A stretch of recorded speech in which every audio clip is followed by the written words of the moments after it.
from the National News Studio, Sri Lanka.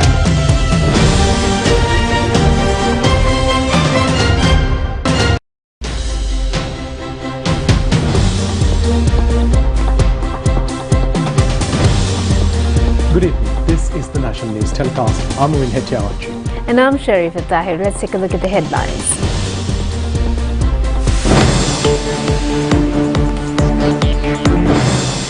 Extreme heat condition to prevail until the end of May. A gazette notification for the sale of eggs by weight. President says steps will be taken to declare education and examinations as essential services. Parliamentary debate on the extended fund facility to begin on the 26th. A rare hybrid solar eclipse appears for the first time in a decade. At least 85 killed in a Ramadan crush in the capital of Yemen. Now on to those and more stories in detail. On today's top story, the Met Department states that the prevailing extreme heat condition will continue until the end of May. In a statement, the department has said that the prevailing heat condition is currently at a level of extreme caution. The heat expected to increase in eastern, north central and northwestern provinces and Monaragala and Hambantota districts. Director of the Met Department, Anusha Varnasuriya, said that there is no main wind stream across the country during March and April. She said that the humidity in the lower atmosphere is at a high level. She further said that the heat will increase during the daytime due to the absence of clouds. She pointed out that these factors contribute to the prevailing extreme heat condition.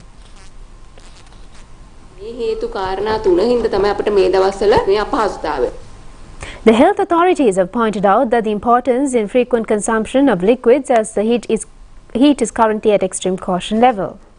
Dr. Deepal Pereira encouraged public to drink natural liquids, which is water with minerals. He also encouraged public to consume fruit juices, especially lime, orange and pomegranate. He also said that the consumption of king coconut and tender coconut are suitable in this climate. He requested the public to double the intake of liquids. මේ මගින් අපේ ශරීරය තුලට ජලය සහ ලවණ ලබා දෙන්න පුළුවන්. ඉතින් වෙනදා වතුර වීදුරුවක් බීපු කෙනා වතුර වීදුරු දෙකක් බොන්න. වතුර බෝතලයක් අරගෙන ගිය දරුවාට වතුර බෝතල් දෙකක් දෙන්න. The Met Department said that the prevailing weather condition will produce with the intermonsoon climate at the end of May. Director of the Met Department, Anusha Varnasuriya, said that thunder showers can be expected in the evenings, which would temporarily reduce the existing heat levels. However, she said that the heat will prevail until the end of May. The extraordinary gazette notification over the maximum retail price of eggs by weight has been issued. The relevant order will come into effect from today. The maximum retail price of a white egg is 880 rupees per kilogram. The maximum retail price of a brown egg will be 920 rupees per kilogram. The Consumer Affairs Authority had previously announced the retail prices of the eggs. Accordingly, the maximum retail price of a white egg is 44 rupees, while the maximum retail price of a brown egg was at 46 rupees. The raids carried out by identified traders who sell eggs beyond the control rate will be continued further. Meanwhile, Eggs and Poultry Traders Association have appreciated the steps taken by the government on the sale of eggs. In the meantime, some egg traders have said the sale of eggs by weight is an unsuccessful endeavor.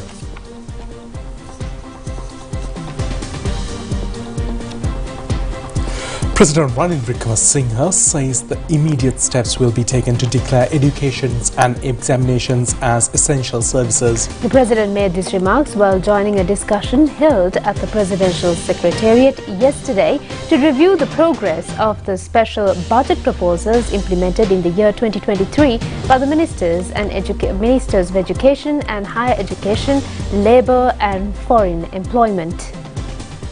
Then ask the Minister, now, are they coming to correct the papers or not? Why can't you mark it with all the teachers that are available? Look, if they don't come, they don't come. That's not an answer I can give in Parliament. No, I'm asking you, give me an answer that I can tell the country and Parliament. If it's marked by the teachers and not marked by the dons, what happens? Any minister has now said there's a political force behind it. So you have come toward this thing. One is, I am thinking of making education, especially examinations, a compulsory service. Others can shout. In the country, it will be the most popular thing. And then secondly, a exams committee, GCE exams committee. Both those I will put it by emergency, and then you can bring the legislation. So that I am asking you all this time. All these parents are waiting. You just can't put this thing aside, no man. And if no one, the people who, all those who marked the papers last time must be available for service now. If not, I will prosecute them and take their property off. So it's not a question of moratorium. You will be bankrupt. That's all. You can't stop the education of children, no? But what nonsense is this? So anyway, work out one of the two and tell me. That's all. By next week, I must tell the AG to be ready with the emergency regulation. Let's see which MP is going to vote against it. I'll ask for a vote by name. So tell them these are the two options. If you don't come back and you want to have a confrontation, you are willing to come for a confrontation. But no one is going to hold the education of children as hostage. That I am not allowing. Look, that labour law will come late and forget the labour law. Don't worry about those. I want to start the exams and the schools. You all must come up to the solution end of this week. If you don't have one, I will take it up in cabinet and then we will decide what to do. Several education and higher education trade unions shared their views today over the statement made by the President to declare education sector an essential service. General Secretary of Ceylon Teachers Services Association, Joseph Stalin, said the concern has risen among them whether they are attempting to inflict fear upon the teachers when both entities are currently engaging in a dialogue to resolve the issues pertaining to the service. He said that even though there are many measures to declare education as an essential service, no entity is yet to implement these measures.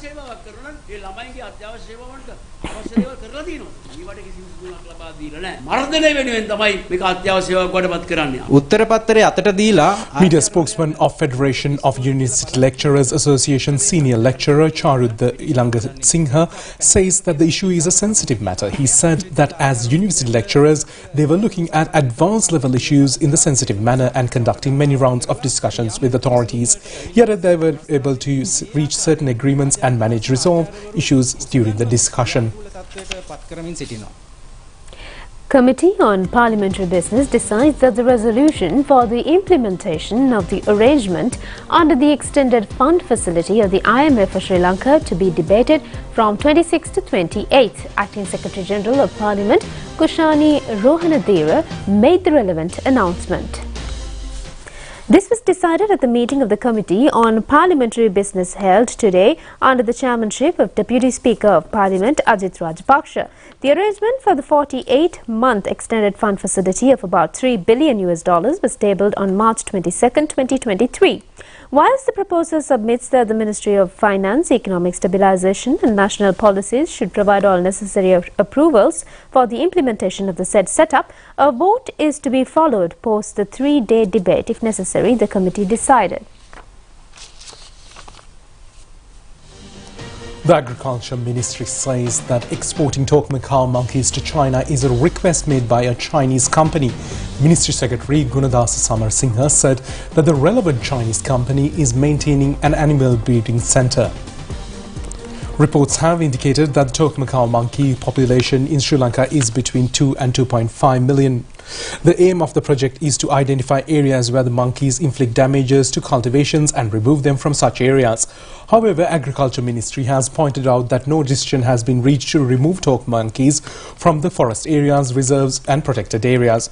Meanwhile, the Chinese embassy in Sri Lanka in a tweet said that the Chinese authorities have not yet received a request to export 100,000 Tokma cow monkeys to China. The tweet has further indicated that the Chinese government will always prioritize the protection of wildlife and actively participate in the fulfilling of international responsibility pertaining to conservation of flora and fauna. In the meantime, the Sri Lanka Wildlife and Nature Protection Society said that the solution in this regard should be reached based on scientific findings. However, farmer communities continue to claim the massive damages inflicted by certain wild animals, including Tokma cow, on their cultivation. 8 acting anesthesiologists have been appointed with immediate effect to several hospitals across the country, including Ambilipitia District Hospital. The relevant appointments have been made by the Ministry of Health. The relevant appointments have been made to Ambalipitia District Hospital, Udugama Base Hospital, Kamburupitia Base Hospital, Kilinochi District Hospital, Dikoya General Hospital and Mannar District Hospital. The National Television Bulletin raised the issue where all surgeries, including emergencies, were suspended at the Ambalipitia District Hospital for a period of 2 weeks due to the unavailability of an anesthesiologist. The Health Ministry has indicated that the issues will be resolved henceforth with the new appointments.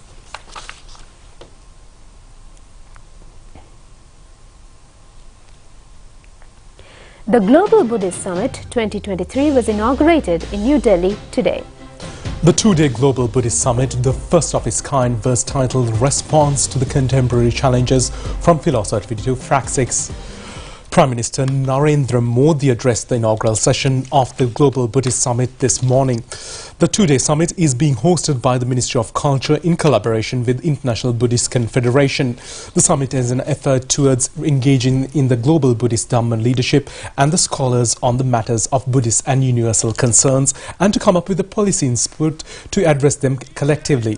The discussion in the summit will explore how the Buddha Dhamma fundamental values can be providing an inspiration and guidance in the contemporary setting.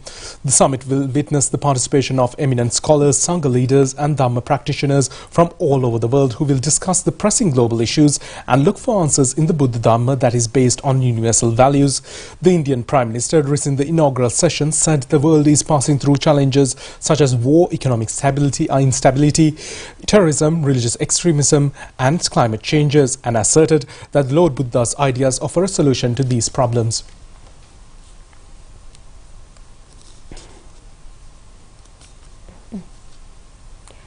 Prime Minister Dinesh Gunawardena said that all state officials should extend their support in making the country fertile through farming.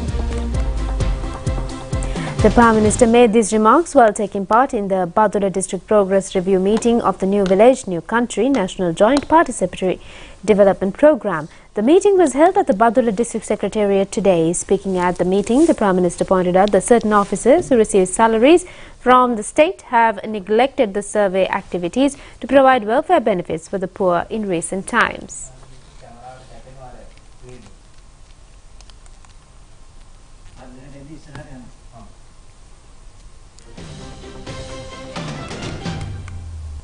According to the UN Population Fund's State of the World Population Report, population anxieties were widespread and governments are increasingly adopting policies aimed at raising, lowering or maintaining fertility rates.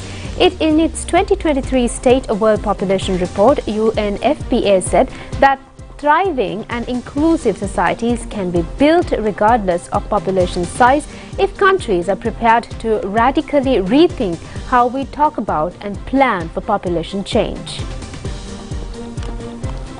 We are here today because the world population is reordering itself.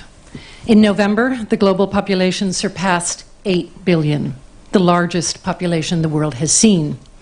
And this is cause for celebration. It reflects increased access to healthcare, healthier lives, and higher life expectancies. At the same time, a hallmark of this 8 billion moment is how diverse the world is demographically. While 2/3 of the world population now lives in a country that is below replacement fertility, 8 countries will account for half of all population growth between now and 2050. Some countries have a median age of the late 40s. Others have a median age of 17. And the ranking of the world's most populous countries is changing as we speak. The report's main point is that we've been asking the wrong question if we're asking, is the world having too many people or too few people? The right question for us to ask is, can everyone exercise their fundamental human right to choose the number and spacing of their children? And the answer is a resounding no. An estimated half of all pregnancies in the world are unintended. A staggering 44% of partnered women in 68 countries do not have the right over their body to make informed decisions in terms of having sex, using contraception and seeking health care. Also, an estimated 257 million women worldwide have an unmet need for safe, reliable contraception. UNFPA Executive Director Dr. Natalia Kanem in the report has pointed out that women's bodies should not be held captive to reach population targets. The United States Agency for International Development signed a grant agreement recently to develop and operate 2 battery swapping stations for electric two-wheelers. The grant agreement is expected to fund construction of stations also known as battery switching stations in Colombo. The stations allow e-vehicle owners to quickly exchange empty batteries to fully charged ones and avoid the waiting time for charging. The project will also recruit 20 new riders to pilot deployment of e-bikes for delivery services in a timely, cost-saving and environmentally safe manner. The grant activity within a large group of grants will assist the catalyzing development of EV charging stations in the country. USAID Mission Director Gabriel Grau said that the agency remains committed to support locally led initiatives to advance e-technologies that are critical to promote progress of a nation in an environmentally friendly, cost-effective way. The USAID Sri Lanka Energy Program is one of components of the United States' long-standing partnerships with Sri Lankan people to promote a healthy, educated and employed population. Sri Lanka's economic growth is expected to bounce back from the second quarter of this year. According to Bloomberg Global News Agency, the growth rate expected to rise at a slower pace of 1% from an estimated 2.9% previously.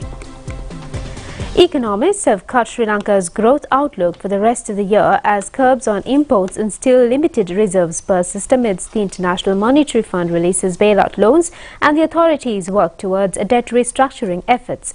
According to Bloomberg Global News Agency, the economic contraction is predicted to more than double from 4.4% to 9.9% in the first quarter. For the full year, Sri Lanka's gross domestic product estimate was revised to 0.7% from 2.7%, the survey showed. While there are signs of stability with food and fuel imports coming in and the IMF approving a $3 billion loan, some economists have claimed that the current economic situation is yet to reach the pre-pandemic normalcy. An economist and S&P Global has indicated that the conditions are still weak but are titled to the upside. They also forecast a cumulative 100 basis point hike in the benchmark rates in the second quarter. They expect this to hold at least until the end of the third quarter before the easing cycle begins. The Sri Lankan Monetary Authority predicts that headline inflation will slow to single-digit levels by end of 2023.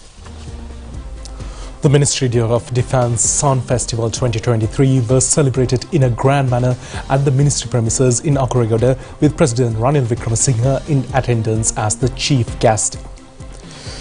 The New Year celebration lasted throughout the day and included various games and cultural events which were participated by the ministry staff. President Wickremesinghe also enjoyed colourful dance performances that followed during the festivities. The President engaged in a friendly conversation with ministry staff members. Senior Advisor to President on National Security and Chief of Presidential Staff Sagar Ratnayaka and Secretary of the Ministry of Defence General Kamal Gururatne were present at this occasion.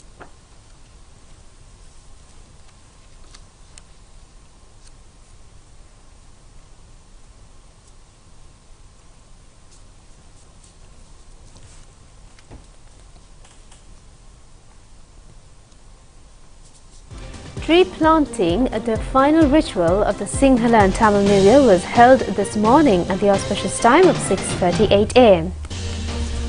The National Tree Planting Ceremony was held at the Angunukola Palace Agrarian Services Centre. Minister Mahinda Amaravira planted a sapling of lime at the premises according to the auspicious time. The theme of the event was Nakathata Palayak, Palayak Dena Palayak Sitavamu. The Sabargam Province main ceremony was held at the Ratnapura Provincial Council premises with the participation of Governor Tikiriko Bakadua. Many saplings of fruits were planted at the event.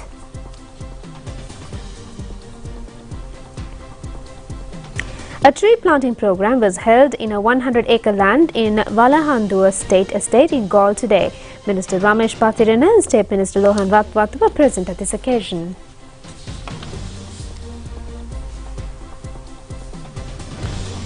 Many were gathered under a cloudless sky in the northwest Australian coastal town to enjoy a rare total solar eclipse that plunged the region into darkness for 58 seconds as the moon blocked out the sun.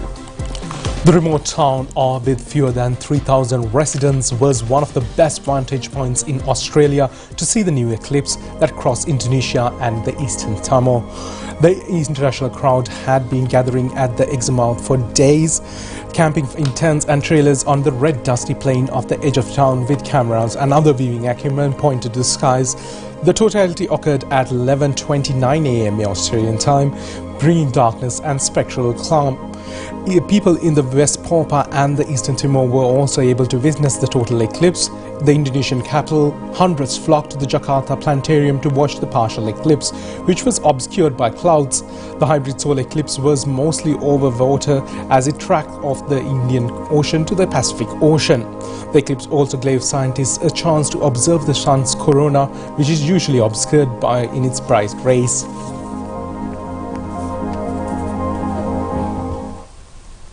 An old NASA satellite is expected to fall to Earth this week, but experts say chances that it will pose any danger are low. The defunct spacecraft known as RESI will plummet through the atmosphere, according to NASA and the U.S. Defense Department. NASA said that the re-entry location is not being disclosed, giving a lingering uncertainty over when and where it might go down. Most of the 300-kilogram satellite should burn up as it hurtles through the upper atmosphere, but some parts are expected to fall to Earth. The space agency said in a statement the risk of anyone on the surface being harmed by plunging satellite pieces is low, about 1 in 2,467. RESI is short for the Reuven Ramati High-Energy Solar Spectroscopic Imager, rocketed into the orbit in 2002 to study the Sun.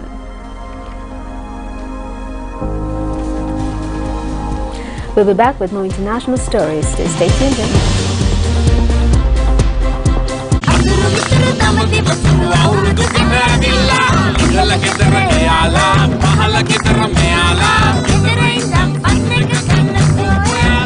Prima Kottumi, hot and spicy nava wasarak veva.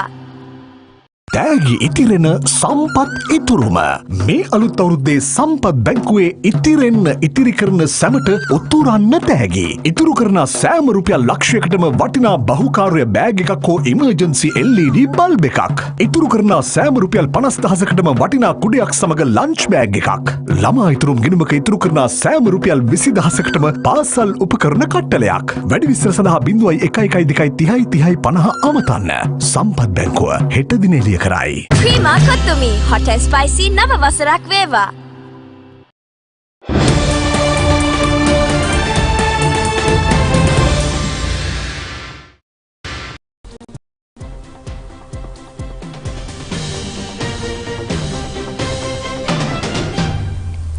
Now to foreign news. At least 85 people have been killed in a crash at a school in the Yemeni capital of Sana'a during a distribution of charity for Ramadan. TV footage shows a crowd of people unable to move and many in distress in the Bab al-Yemen area of the city. Hundreds of people reportedly crowded into Ma'in school yesterday to receive donations. The rebel Houthi movement has controlled Sana'a since 2015. Video posted on social media shows people screaming with dozens of bodies on the ground, some of which are not moving. Many people were also injured, with 13 in critical condition. Eyewitnesses have said Houthi fighters had fired into the air in an attempt at crowd control, apparently striking an electrical wire, which resulted in an explosion. The caused panic that led to the crash, they added. The Houthis have reportedly agreed to pay $2,000 to each family who lost a relative, while the injured would get around $400. An Indian court has rejected opposition leader Rahul Gandhi's appeal to seek him stay on his conviction in a criminal defamation case. The decision extends to the uncertainty over whether he can contest the national elections due next year. Gandhi has been sentenced to 2 years in jail for the 2019 comments about Prime Minister Narendra Modi's surname at an election rally. He will not be arrested until he has exhausted all legal appeals. Indian opposition leader Gandhi lost his seat in Parliament the day after his conviction on March 23rd. Due to Supreme Court order which indicates lawmakers convicted in a crime and sentenced to 2 more years in jail is disqualified with immediate effect. The Congress has criticized Gandhi's conviction and accused the government of Bharatiya Janata Party of political vendetta. The BJP has denied this claim, saying that due to judicial process was followed in the case. Earlier this month, opposition leader Gandhi had filed appeals to suspend his sentence or secure bail and to suspend his conviction in a court of Surat. A large troop of wild golden snub-nosed monkey is a rare animal on China's top wildlife protection list, was recently spotted crossing creeks in a nature reserve in the Qingling Mountains in northwest China. Some of the monkeys, which are endemic to the mountain forests of northwest China, was seen taking the aerial route, swinging gibbon-like through branches overhanging the river, while others took a more serene stroll across a fallen log, fording the rushing streams. The early spring is breeding season for the golden snub-nosed monkeys, and several monkey mothers carrying their young offspring were captured in the video filmed by the staff of the Zuzi National Reserve. The wild troop of nearly 200 golden snub-nosed monkeys held to densely forested areas at high altitudes every day to forage for food.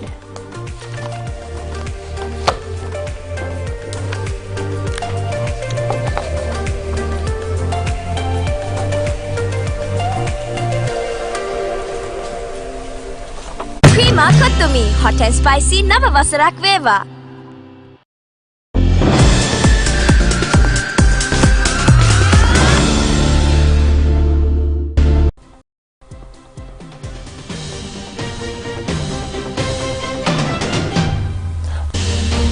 Now on to sports news. After the successful first test against Ireland, many Sri Lankan cricketers have climbed up the World Test rankings. Sri Lanka won the first match by an innings and 280 runs. This is the biggest test match victory recorded by the country in history. Prabhat Jayasuriya has climbed up the ICC men's test player rankings to the 19th position following his 10-wicket haul in the match. He was also named the man of the match. Ramesh Mendis has climbed up to the 32nd position among the bowlers. 4 Sri Lankan batters managed to score hundreds in the match. Captain Dimuth Karunaratne, who was in the 10th position, has advanced 1 spot to the 9th position in the rankings. Dinesh Chandimal, Kusal Mendis and Sadira Samaravikrama have also advanced in the rankings to 14th, 42nd and 81st positions respectively. Yes, that's his 100. Very well played 100. A flawless innings. He's 15th in his career. Now averaging. Prima Kottumi, hot and spicy Nava Vasarak Veva. This is his 100. That's it for tonight's English News telecast. Thank you for joining us. Good night. Good night.